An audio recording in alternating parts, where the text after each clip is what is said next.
That day will never leave my mind. My cruel mother-in-law accused my daughter of stealing, her rage boiling over before I could even speak. She grabbed my child by the hair, yanking so hard that she screamed in pain before throwing her to the ground like she was nothing. Then, with terrifying fury, she picked up a baseball bat and struck her with full force, the sound of impact echoing in my ears. My husband and I watched in horror as our world shattered in an instant. My name is Lena Foster, and I am 34 years old.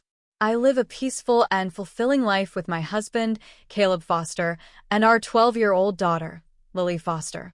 We have built a home filled with love, warmth, and laughter. Lily is the light of our lives. Curious, intelligent, and full of imagination, she never fails to bring joy into our home.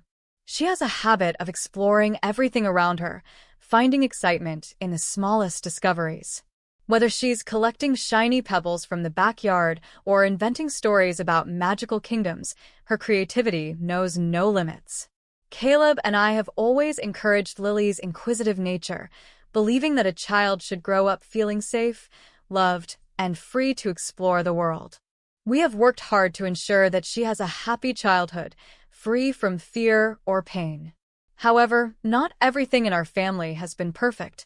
One major challenge in my life has always been my relationship with Diana Foster, my mother-in-law.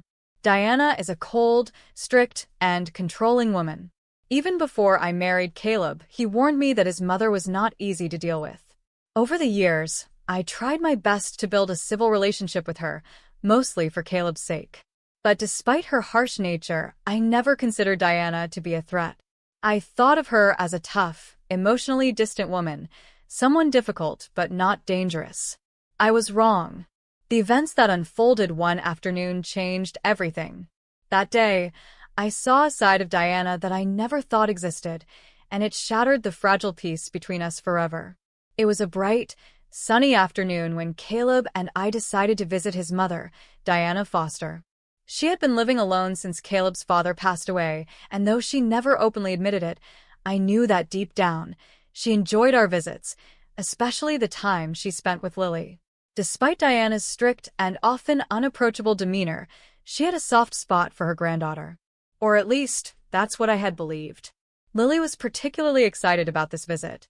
That morning, while playing outside, she had discovered something she couldn't wait to show her grandmother: a beautifully preserved butterfly with vibrant blue and orange wings. In her innocent excitement, she held it gently in a small glass jar, eager to share her discovery. As we drove toward Diana's house, she sat in the back seat, practically bouncing with anticipation. "Mom, do you think Grandma has ever seen a butterfly like this?" she asked, holding up the jar for me to see.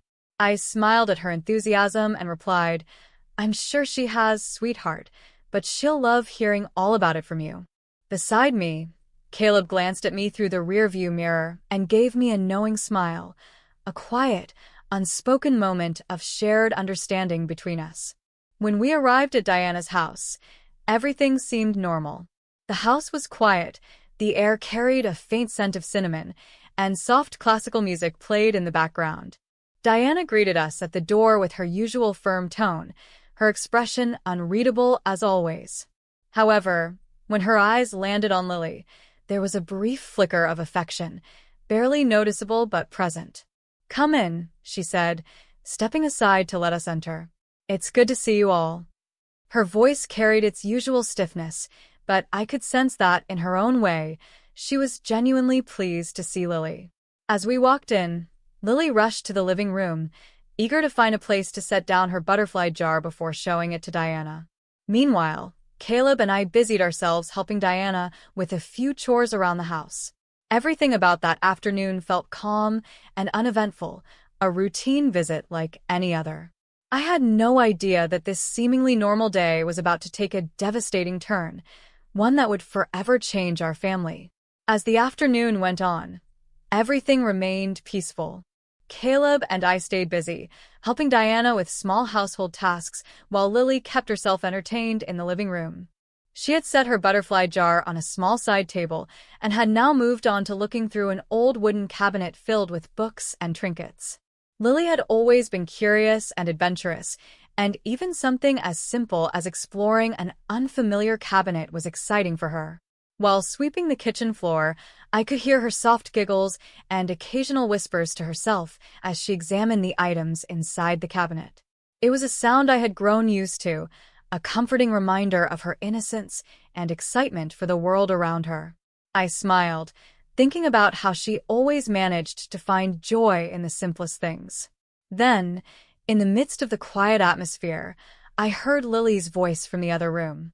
"Mom, look what I found," she called out excitedly. Curious, I stepped out of the kitchen and into the living room. Lily stood by the cabinet, holding up a neatly folded bill in her hands, a $50 note. Her face was lit up with curiosity as she examined it like a newfound treasure. "I think it was inside this book," she said, pointing to an old hardcover resting on the edge of the cabinet. "Maybe Grandma forgot it here?" I opened my mouth to respond, but before I could say a word, a sharp, angry voice shattered the peace of the room. "What do you think you're doing?" Diana's furious voice cut through the air like a knife, making my heart race. Caleb, who had been outside taking out the trash, quickly stepped into the doorway, his face filled with concern. Lily froze, her eyes widening in shock. Diana stormed into the living room, her face twisted in rage as she snatched the money from Lily's hands. "You are stealing from me?" Diana's voice trembled with fury. "Is this how you've been raised? To be a thief?" Lily's lips quivered, her small hands shaking. "No, Grandma, I wasn't stealing. I just found it in the book. I was going to give it back." But Diana wasn't listening. Her anger had blinded her to reason, and as I looked into her cold, hard eyes, a sick feeling settled in my stomach. Something was very, very wrong. The room fell deathly silent for a moment. Lily stood frozen, her small hands trembling, her wide eyes glistening with unshed tears. Caleb and I were too stunned to react immediately, struggling to process Diana's uncontrollable rage. Then, before I could step in, Diana lunged forward and grabbed Lily by her hair.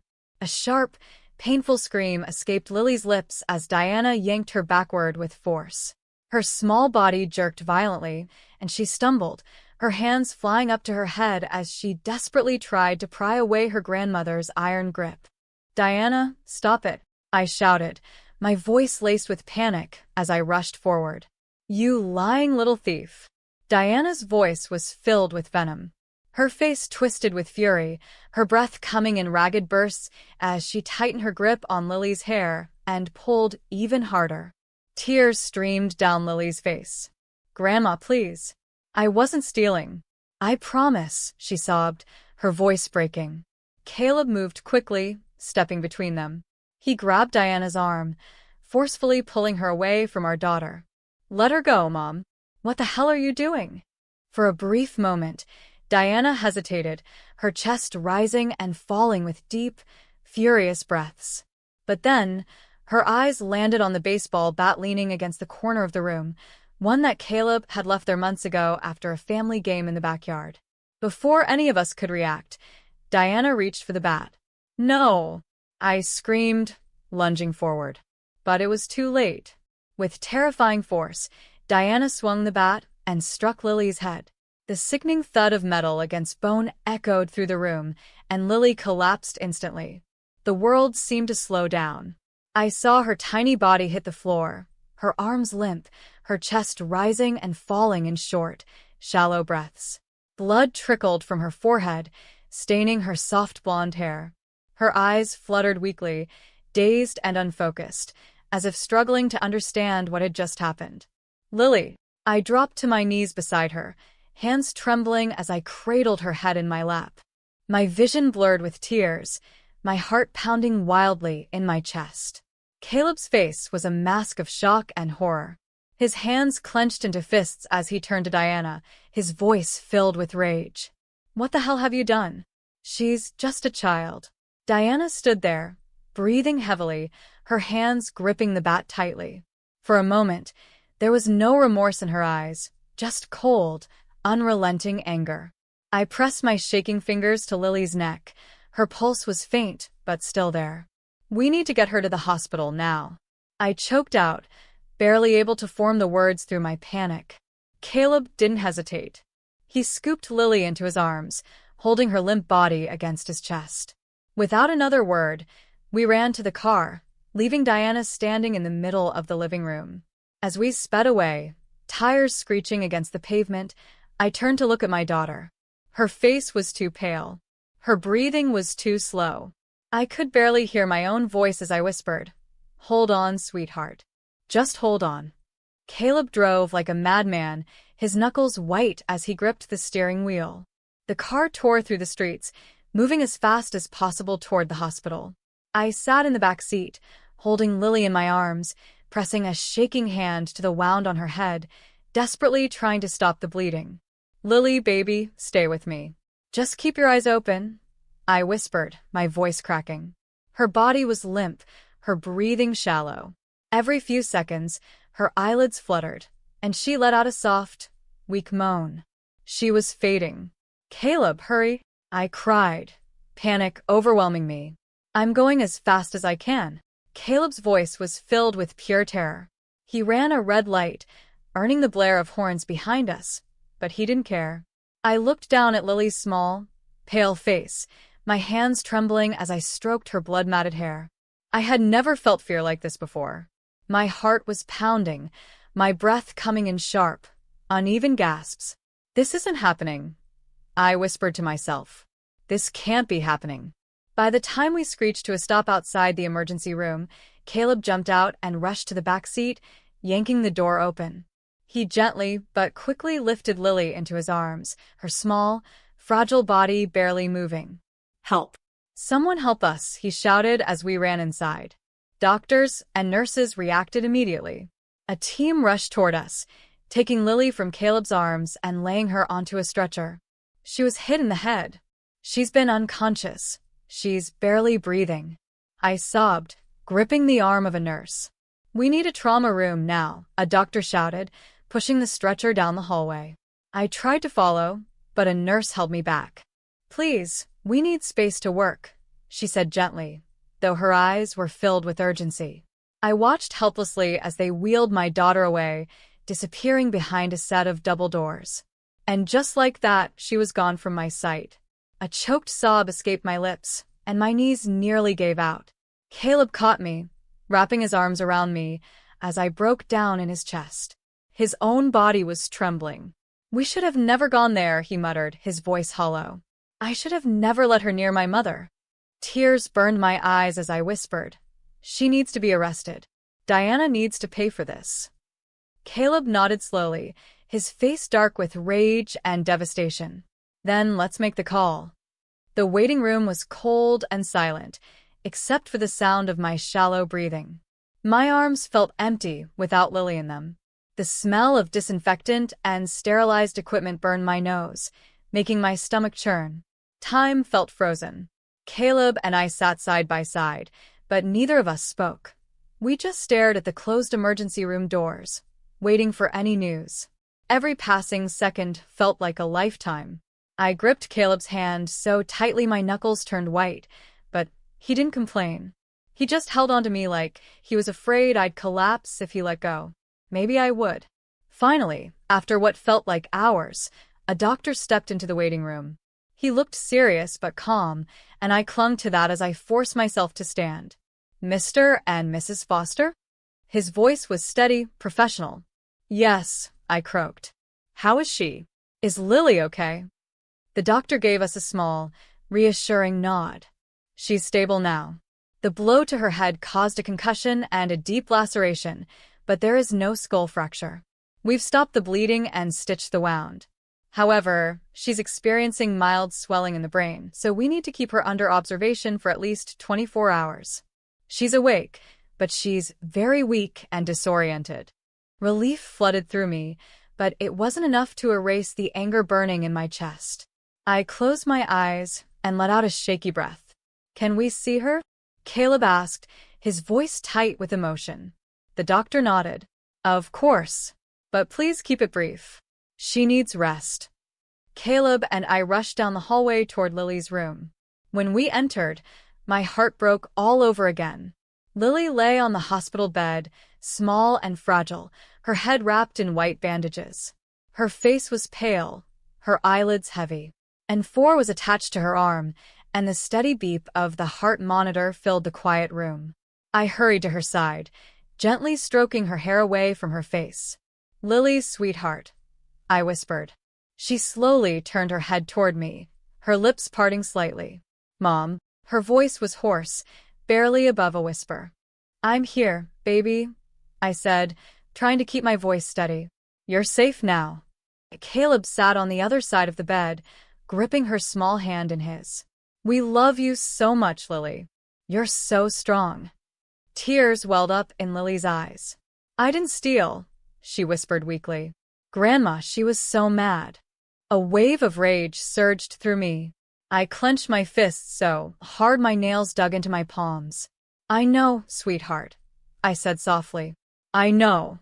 And she's not going to hurt you ever again." Caleb met my eyes, and in that moment, we both knew we couldn't let this go unpunished. I stood up, my hands shaking, my heart pounding in my chest. "I'm calling the police."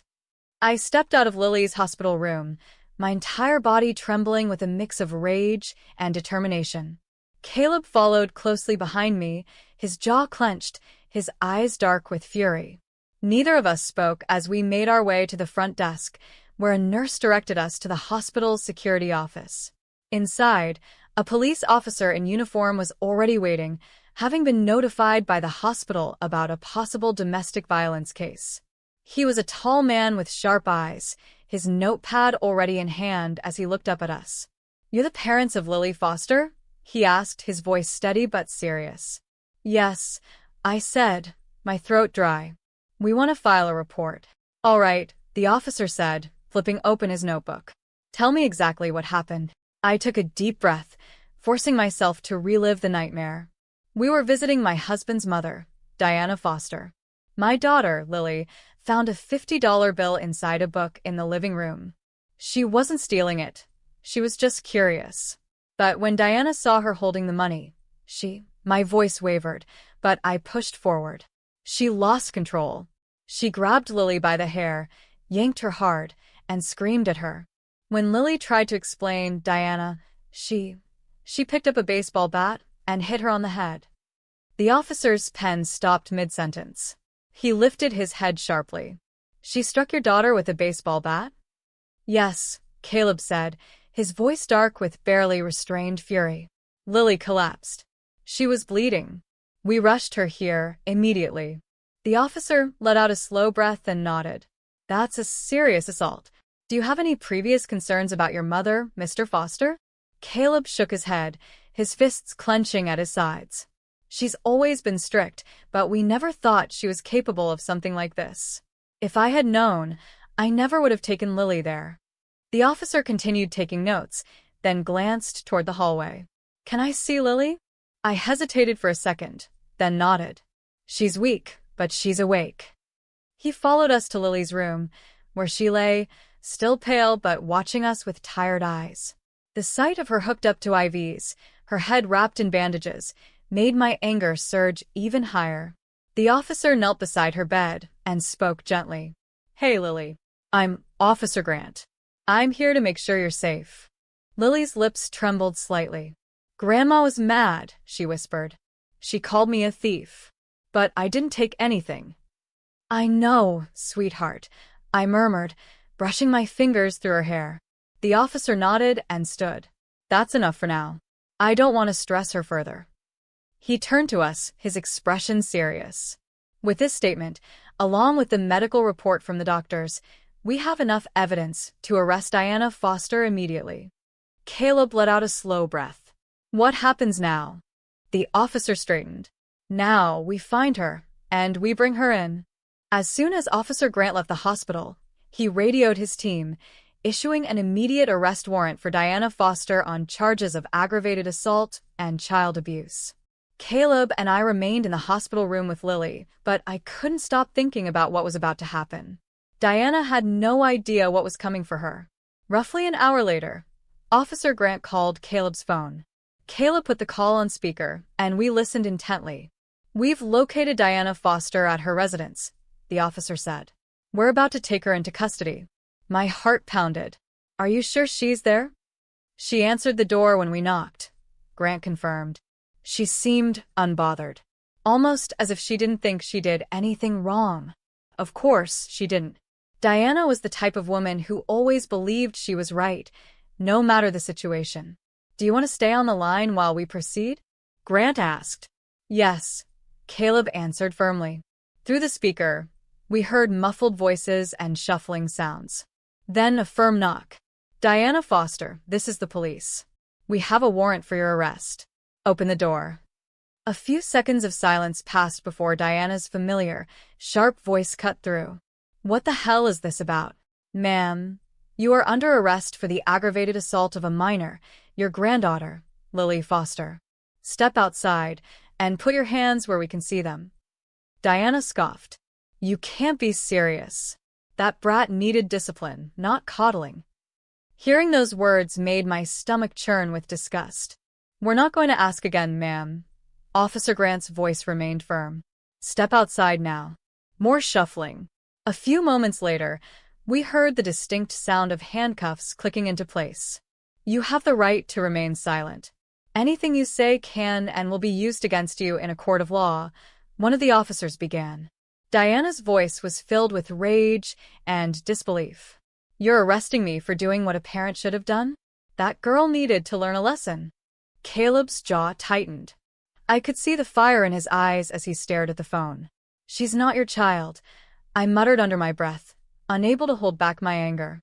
"And she didn't deserve to be beaten over a stupid $50 bill." The call ended abruptly, but I could picture the scene in my head. Diana, standing in the doorway, handcuffed, still believing she had done nothing wrong. I turned to Caleb, exhaling deeply. "She's finally facing consequences." He nodded slowly, his shoulders tense. "But it's not over yet. We still have to make sure she doesn't walk free." We both knew the real fight was just beginning.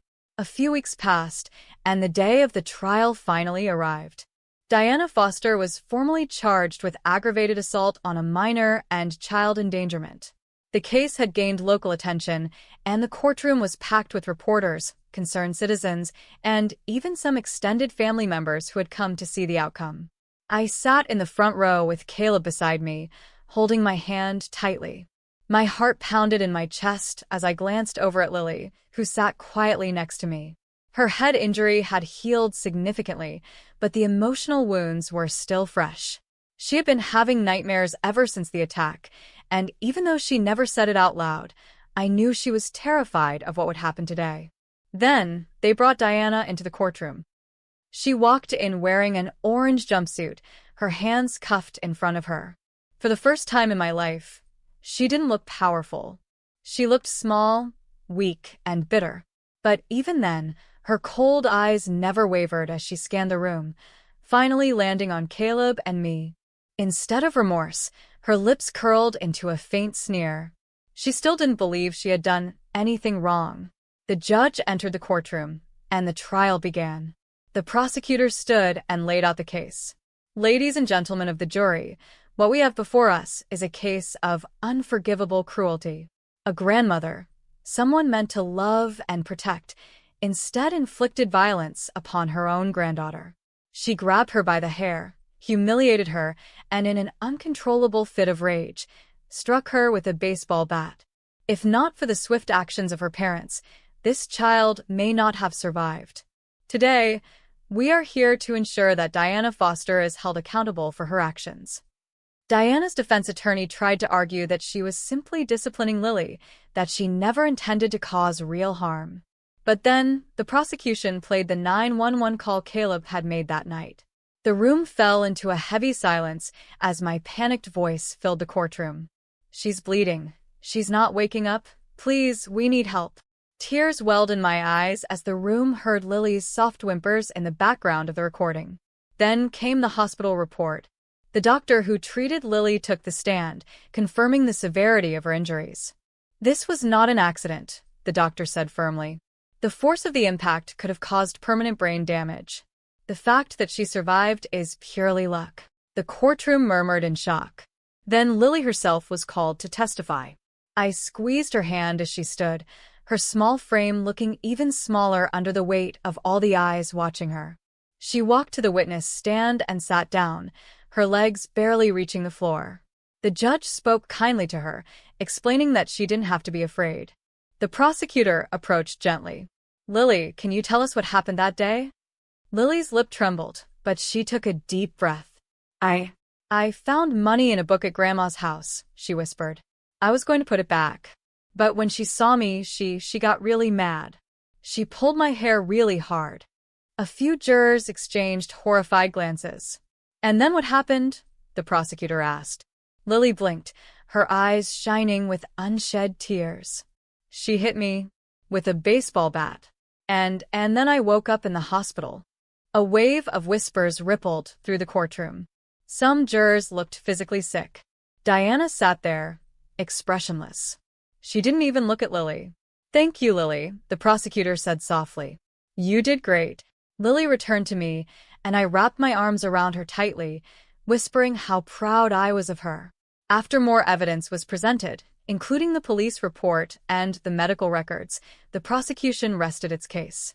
Now it was Diana's turn to speak. She stood, her voice flat, emotionless. "I did what any real parent should do. Kids today have no discipline. If my son and his wife weren't so weak, I wouldn't have had to teach that girl a lesson." Gasps filled the courtroom. Even the judge looked disgusted. With that single statement, she sealed her fate. The jury didn't take long to deliberate. Within an hour, they returned. The foreman stood. "We, the jury, find the defendant, Diana Foster, guilty of aggravated assault and child abuse." I let out a shaky breath, tears streaming down my face. Caleb closed his eyes, his shoulders sagging in relief. The judge nodded. "Diana Foster, you are hereby sentenced to 15 years in prison with no possibility of parole for the first 10 years. It was over. Diana's face finally changed. Her confidence shattered. The reality of her fate sank in as the bailiff approached. As the handcuffs were secured around her wrists, she finally looked at Caleb. "You did this to me," she spat. "Your own mother." Caleb's expression didn't waver. "No, Mom. You did this to yourself." As Diana was escorted away, I let out a slow, deep breath, pulling Lily into my arms. The nightmare was finally over. The trial was over, but the emotional weight of everything that had happened still lingered. Even though justice had been served, I knew that the scars Diana had left, both physical and emotional, would take time to heal. After leaving the courthouse, Caleb, Lily, and I returned home. The house felt different now, quieter, heavier. The trauma of that night still clung to the walls like a shadow, but for the first time in weeks, I felt like we could finally start to breathe again. That night, I sat beside Lily's bed, brushing her hair back as she clutched her stuffed bear. She hadn't let go of it since the hospital. "Mom," she whispered, looking up at me. "Yes, baby," I replied softly. "Grandma's gone now, right?" Her voice was small, hesitant. I nodded, my heart aching. "Yes, sweetheart. She can't hurt you anymore." She exhaled slowly, closing her eyes. "Good," she whispered, and for the first time in weeks, she fell asleep peacefully. Over the next few months, we focused on helping Lily heal. We took her to a child therapist who helped her process her emotions, overcome her nightmares, and rebuild her sense of security. The first few sessions were hard. She was quiet, withdrawn, afraid to talk about what had happened. But little by little, she opened up. Caleb and I also sought counseling, dealing with our own guilt and anger. We had let Diana into Lily's life, and we had almost lost her because of it. But therapy helped us understand that we did the right thing. We protected our daughter when she needed us the most. We focused on making our home a safe, happy place again. We redecorated Lily's room, letting her pick out bright colors and cheerful artwork. We started new family traditions: Friday movie nights, weekend picnics, spontaneous ice cream runs. Little by little, Lily's laughter returned. Her curiosity and excitement for life slowly started shining through again. One afternoon, I watched her running through the backyard, chasing butterflies with a friend. Her giggles filled the air, light and carefree. Caleb stood beside me, watching with a smile. For the first time in a long time, we both felt at peace. I reached for his hand, squeezing it gently. "We did the right thing," I whispered. He nodded, his eyes soft with love. "We always will." And in that moment I knew our family was whole again. No matter what happened, no matter what we faced in the future, we would always stand together. Because love, protection, and family were stronger than fear. Thank you for watching this story. If this story touched your heart, please like, comment, and subscribe to support the channel. Share your thoughts in the comments below. What would you have done in this situation? Stay tuned for more powerful stories. See you in the next video.